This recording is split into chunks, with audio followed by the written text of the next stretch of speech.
नमस्कार दोस्तों। My voice अल्फाज में आप सभी का बहुत बहुत स्वागत है। आइए आज सुनते हैं ज्वालामुखी के गर्भ में लघु उपन्यास का चौथा व अंतिम भाग। शाम को मीतू की सगाई का कार्यक्रम है। 3 बजे तैयार होकर तुम नीचे आ जाना, और अभी अगर मौसी चाहें तो उनका भी हाथ पटा लो। इतना कहकर भैया नीचे जाने के लिए उतर चुके थे कि भाभी तेजी से बाहर आई और बोली, यह मकान मालिक का आदेश है। हाँ, आदेश ही समझ लो। मालिक न सही, घर का बड़ा लड़का तो मैं हूँ। बड़ी सहजता से भैया ने कहा और नीचे उतर गए। बात का नाटक देखने की मेरी इच्छा नहीं थी, इसलिए मैंने कमरे में अपने को बंद कर लिया। नियोजित वर महोदय की तस्वीर को सामने रखकर देखती रही, उसे मन में उतारने का प्रयास करती रही। पता नहीं कब भैया इस कमरे में रख गए थे। 2:30 बजे से ही माँ मौसी मुझे तैयार करने का संकल्प ले बैठी। कभी जूड़ा तो कभी चोटी, कभी ढीली और कभी कसी। किसी तरह संतोष नहीं हो रहा था।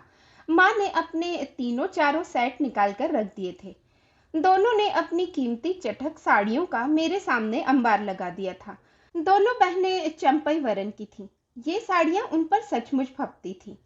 मेरा नाम तो कॉलेज में ब्लैक रोज ऑफ अफ्रीका पड़ा हुआ था। यह उन्हें कैसे समझाती। उन साड़ियों की ओर तो झांकते भी डर लगता था। माँ का तो सारा वार्डरोब ही पुराने फैशन का था। बरसों बंद रहने के कारण उन कपड़ों में अजीब सी गंध भर गई थी। भैया किसी काम से अंदर आए तो मैंने याचना की दृष्टि से उनकी ओर देखा। वे मेरी परेशानी समझ गए और खुद उस ढेर को उलट पलट करने लगे।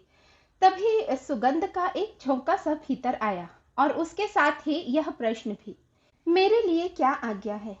हम सभी की आंखें एक साथ दरवाजे की ओर उठ गईं। वहां जैसे महालक्ष्मी की अलंकृत प्रतिमा ही उतर आई थी। नाजुक जरी वर्क की साड़ी में भाभी को पहली बार देखा था।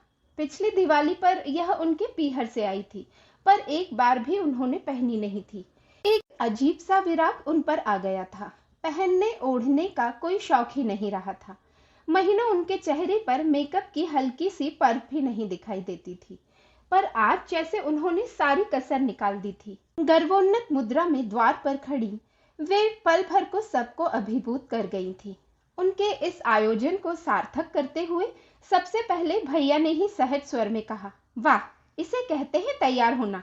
सुलक्षणा, अब जरा मीतू को संभालो तो। ये दोनों बहनें तो उसका कार्टून बनाने पर तुली हुई हैं।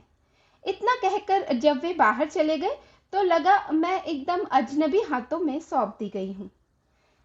4 दिन पता नहीं कैसे फुर्र से उड़ गए और भैया के जाने का दिन आ पहुंचा। मैं भारी मन से उनके आसपास ही मंडरा रही थी। सोच रही थी उनके साथ का एक क्षण भी व्यर्थ न जाने दूंगी। आपने बुलाया था? दरवाजे के बाहर खड़े होकर भाभी ने कुछ इस अंदाज में पूछा जैसे उन्हें बुलाकर कोई अपराध किया गया है। आओ सुलक्षणा, बैठो, कुछ जरूरी बात करनी थी तुमसे। भाभी भीतर तो आ गई पर बैठी नहीं, दीवार के सहारे खड़ी ही रही, मानो कह रही हो जो कुछ कहना है जल्दी से कह सुन लीजिए। मैं तुम्हें एक जिम्मेदारी सौंपना चाह रहा हूँ। दहेज का सारा सामान तुम लोगों को ही खरीदना है। मैं तो बिल्कुल समय पर ही आ पाऊंगा। माँ और मौसी के भरोसे यह काम नहीं छोड़ सकता। ऊट पटांग सामान खरीद कर घर भर देंगी। ये अभी कुछ रुपए रख लो, जाते ही और भेज दूंगा। भैया ने उनकी ओर लिफाफा बढ़ाया भी, पर वे उसे अनदेखा कर काठ की तरह खड़ी ही रह गईं। सुलक्षणा, क्या सोच रही हो? आप यह काम उन्हें नहीं सौंप सकते थे? भाभी ने सीधे उनकी आंखों में देखते हुए पूछा, या आप भी उन्हें किसी लायक नहीं समझते? उनके स्वर में तल्खी परेशान कर देने वाली थी, पर भैया ने बड़े शांत स्वर में कहा, चाहता तो यही था, पर तुम्हारे उनका पता ठिकाना कहाँ से पाऊंगा? मुझे तो शक है तुम्हें भी उसके बारे में कुछ नहीं पता। भाभी के पास कोई उत्तर नहीं था। आया था उस दिन सिर्फ एक झलक उसकी देखी थी और देखकर खुशी नहीं हुई थी। चाहता था पास बिठाकर कुछ बात करूंगा, लेकिन उसके पास शायद फालतू बातों के लिए समय नहीं है। ठीक है ना? और फिर एकाएक गंभीर स्वर में बोले भैया, मैं तुमसे बहुत नाराज हूँ सुलक्षणा। भाभी की बड़ी बड़ी आंखें प्रश्न बनकर फैल गईं। अपनी गृहस्थी का यह कैसा मजाक बना डाला है तुमने? हरी किस रास्ते से जा रहा है कुछ पता भी है तुम्हें, या तुमने कभी सोचने की आवश्यकता ही नहीं समझी? उत्तर में भाभी के होंठ सख्ती से भिज गए। मुझे वहां बैठना अजीब सा लगने लगा। उठकर चला जाना शायद और भी अशोभन लगता। मैं बेमतलब भैया के सूटकेस को उलट पलट करती रही। विवाह कोई बच्चों का खेल तो नहीं है। तुम्हारी बेरुखी देखकर मुझे हैरत होती है। भैया ने फिर कहा, विवाह से पहले तुमने इन दायित्वों के बारे में सोचा तो होगा? और भाभी जैसे एकदम फट पड़ी। सोचा क्यों नहीं था, लेकिन विवाह किया था मैंने एक पुरुष के साथ। तब यह नहीं सोचा था कि जिसका वर्ण कर रही हूं वह मात्र रबड़ का बबुआ है, जिसके पास न अपनी कोई संवेदनाएं हैं, न आस्थाएं और न ही आकांक्षाएं। वह न ढंग से प्रेम कर सकता है न घृणा। इस तरह शून्य में कितने दिन जिया जा सकता है, बताएंगे? उनके प्रबल भावावेग के सामने हम लोग एकदम स्तब्ध रह गए थे। कुछ समय बाद भैया ने स्नेहसिक्त स्वर में कहा, मनुष्य का स्वभाव अपने आप नहीं बन जाता सुलक्षणा, उसका भी एक इतिहास होता है। हरि का बचपन बहुत सुखद परिस्थितियों में नहीं बीता है। हो सकता है कुछ ग्रंथियां उसके मन में हो, लेकिन यह कोई इतना बड़ा कारण नहीं है कि तुम्हें घर छोड़कर जाना पड़े, बल्कि उसे तो तुम्हारी सहानुभूति की जरूरत है। पूजनीय भाई साहब, मैं कोई फिल्मी हीरोइन नहीं हूं जो हमेशा के लिए घर छोड़कर चली जाती। भाभी का व्यंग भरा स्वर तिलमिला देने वाला था। मैं सिर्फ देखना चाहती थी कि उनकी आत्मा में कोई चिंगारी शेष है या नहीं। वे मेरा हाथ पकड़कर मुझे रोक सकते थे। अगर क्रोध में आकर मेरा रास्ता रोक लेते तब भी मुझे खुशी होती, लेकिन उनकी मानसिक जड़ता इस हद तक पहुंच चुकी है कि वे टुकुर टुकुर देखते रह गए। और आप चाहते हैं कि मुझे उनसे सहानुभूति होनी चाहिए। खैर, आपके उपदेशामृत के लिए आभारी हूँ। आशा है दूसरों को अपनी जिंदगी जीने की सुविधा भी कभी कभी देते रहेंगे। भाभी निमिष भर में कमरे से अलोप हो गई, पर उनके दर्प भरे अस्तित्व का बड़ी देर तक भान होता रहा। और एकाएक मुझे भान हुआ कि भैया का कितना बड़ा अपमान कर गई हैं।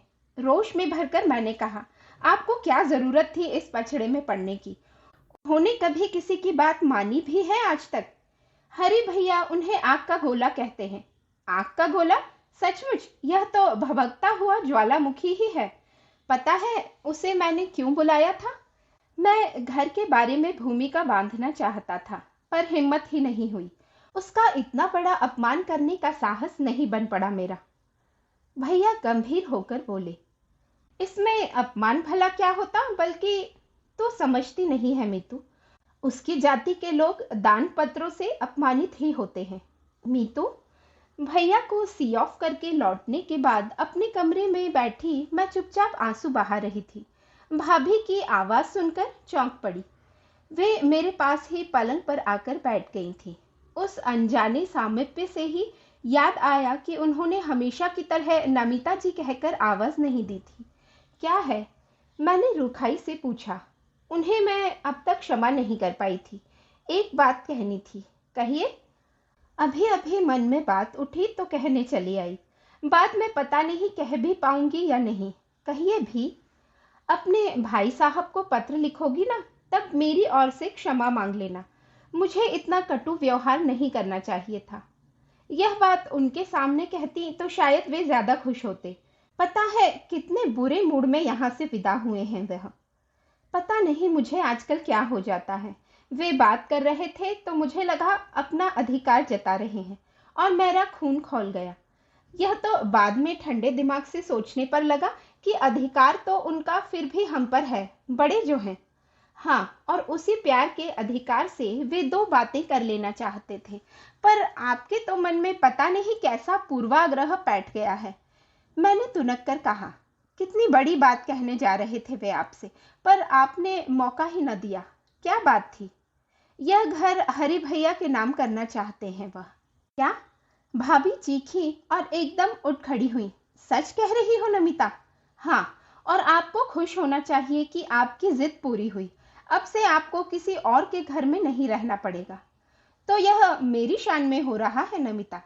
अभी अभी मैं तुम्हारे भाई साहब से क्षमा मांगने आई थी, लेकिन लगता है अब कभी क्षमा नहीं कर पाऊंगी। शादी के बाद हर औरत अपना घर चाहती है, इसमें अनहोनी क्या है?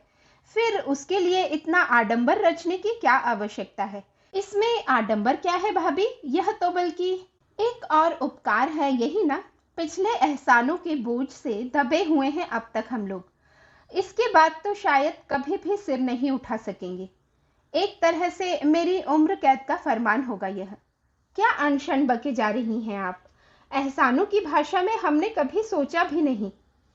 यही तो आपका बड़प्पन है, देते जाएंगे और कभी जबान पर नाम न लाएंगे। लेकिन हमारे लेते रहने की भी तो कुछ सीमा होनी चाहिए। सच कहती हूँ नमिता, मैं किराए के 2 कमरों में भी गुजारा कर लूंगी, बशर्ते वह मेरा घर हो, जहां हर पल यह भान ना होता रहे कि हम किसी और की छत के नीचे खड़े हैं। हर कौर के साथ यह ग्लानि ना लिपटी रहे कि हम किसी और का दिया खा रहे हैं। इस तरह का अन्न खाते खाते इन लोगों का स्वाभिमान जंग खा चुका है। पर मुझ में अभी कुछ स्वत्व शेष है, तभी तो मुझे यहाँ से चले जाना है। कहते कहते भाभी बुरी तरह कांप उठी थी। उनका चेहरा एकदम श्रांत क्लांत हो गया था। आंखों की कोरी भीग गई थी। आप बेकार परेशान ना हो, मैंने सांत्वना के स्वर में कहा। भैया समझ गए थे कि इस बात से आपको दुख होगा, इसीलिए फिर चुप रह गए थे। भाई साहब बहुत समझदार हैं, उन्होंने थके स्वर में कहा। उन्हें मेरी ओर से धन्यवाद दे देना और कहना, इतने उपकार किए हैं तो एक और कीजिए, अंतिम। हम लोगों को निकाल बाहर कीजिए। छे भाभी, कैसी बातें करती हो? मैंने मीठी झड़की दी। सच कह रही हूँ नमिता, 2 पीढ़ियां इस घर में राख हो चुकी हैं, तीसरी को मैं आग में नहीं झोंक सकती। नहीं, मैं यह नहीं कर सकती। तीसरी पीढ़ी? हाँ, महाभारत के अभिमन्यु ने गर्भ में ही चक्रव्यूह प्रवेश का तंत्र सीख लिया था। मेरा अभिमन्यु मुझे चक्रव्यूह से बाहर आने का मंत्र दे रहा है। तुम्हारा अभिमन्यु? ओ भाभी, हाउ स्वीट! और मैं दोनों बाहें उनके गले में डालकर झूल गई। हरि के अजन्मे शिशु के प्रति यह कैसी ममता उमड़ आई थी। अभी आप ज्वालामुखी के गर्भ में लघु उपन्यास का चौथा व अंतिम भाग सुन रहे थे। कभी कभी जीवन के धागे इस तरह उलझ जाते हैं कि उन्हें सुलझाने की राह ही नहीं सूझती और हम उन्हीं उलझे हुए रिश्तों के साथ जीने के लिए विवश हो जाते हैं। मालती जी ने अपनी सशक्त लेखनी के माध्यम से उपन्यास के सभी पात्रों का ऐसा चित्रण किया है कि उपन्यास पढ़ते हुए ऐसा प्रतीत होता है मानो सारे पात्र आंखों के सामने सजीव हो उठे हैं। यही उनकी लेखनी की विशिष्ट विशेषता है। आशा करती हूँ कि मैं उनकी लेखनी के साथ न्याय कर सकी हूँ और आपको मेरा उपन्यास सुनाने का प्रयास अच्छा लगा होगा। अपने विचार मुझ तक अवश्य पहुँचाइएगा, मैं प्रतीक्षा करूंगी। फिर मिलते हैं किसी अच्छी सी कहानी के साथ। तब तक खुश रहिए, स्वस्थ रहिए और अच्छी अच्छी कहानियां सुनते रहिए। धन्यवाद।